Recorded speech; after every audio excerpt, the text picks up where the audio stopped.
Bismillah, alhamdulillah, wa salatu wassalamu ala rasulullah. Continue mentioning some points related to salat-ul-janazah.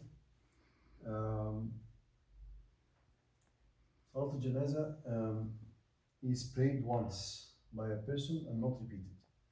So, if you pray salat-ul-janazah, you cannot repeat it. Why? Because salat-ul-janazah cannot be prayed as a sunnah. It's only prayed as a fard, community obligation. So you pray it with the intention of praying an obligatory prayer. You cannot, if you repeat it, so for example, if I pray Asr and they repeat Asr, for example, maybe it can count as a sunnah or something like this. But Salat al-Janazah cannot be sunnah. It's only a fard, so you cannot repeat it. It's prayed once only. Salat al-Janazah shouldn't be delayed waiting for a larger number of musallis. So if whoever is there, you just start the prayer, except if you think the number is close to 40 and more musallis are expected to come to complete the number to 40 or more. Why the number 40? The number 40 is, first of all, because the Prophet ﷺ in Sahih Muslim, he waited for 40 people. In some janazas, he waited for 40 people. And why do we haste? Because the Prophet ﷺ say, "Asri'ul janazah." Do it, don't delay. You shouldn't delay. But he, in some cases, waited for 40.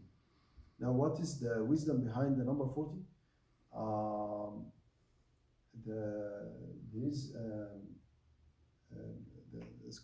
not sure if it's a hadith or not, but Imam Shibini mentioned in his book that there are no 40 people praying in the masjid except amongst them there is one wali.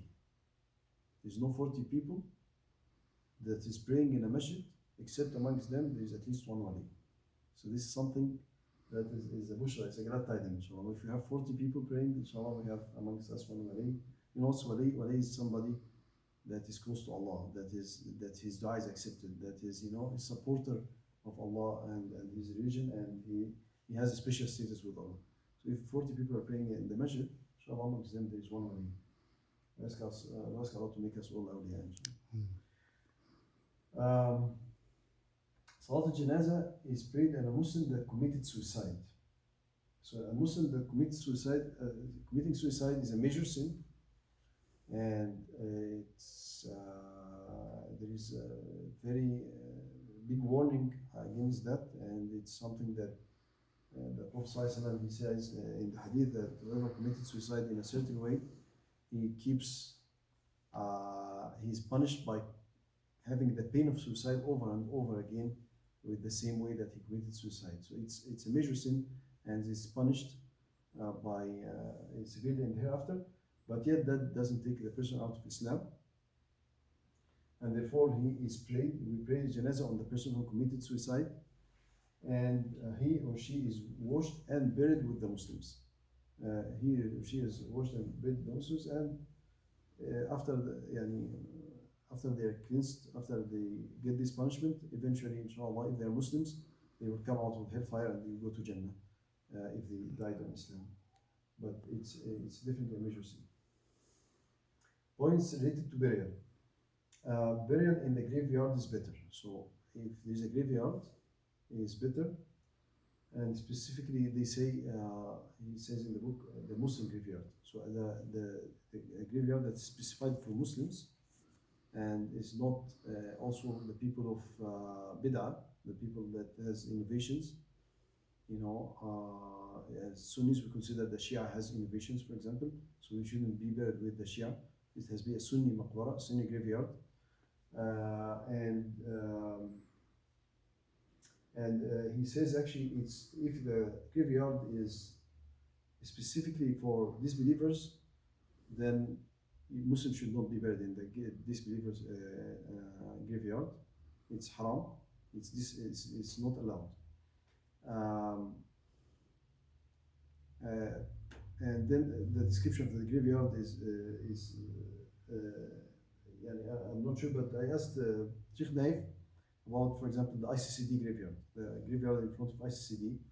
He said, according to Hanafi madhab, this graveyard is there's a street between the disbelievers and the Muslim graveyard, so therefore it's enough separation. I'm not sure if this is enough separation in Shafi'i madhab, but it's better if you because it's kind of same location. So it's better to have a specifically Muslim graveyard, not a disbeliever, not a non-Muslim graveyard at all. It is recommended to sleep over in the graveyard. This is actually a practice in Egypt. We have this practice in Egypt where actually people that are poor, you know, they kind of sleep in the graveyard. They have houses, small houses that is in graveyard. It's recommended. It's makruh. It's not something that is recommended. It's recommended to cover the grave with a cloth when burying the deceased. This is a practice that I haven't seen here, but when burying the deceased, actually there's a process because, as we mentioned, that he is not supposed to be in a box. So you're supposed to take the body out, you know, and you don't want people staring at the body, and you know, so only we said like 3 people maybe go and you know take the body out of the box and put it in the lahd or in the shaq. So therefore, you don't want, yani out of the Muslim body is sacred, right? So therefore it has to be respected, and therefore you have to cover it with a cloth when you're burying him. So that concludes today's.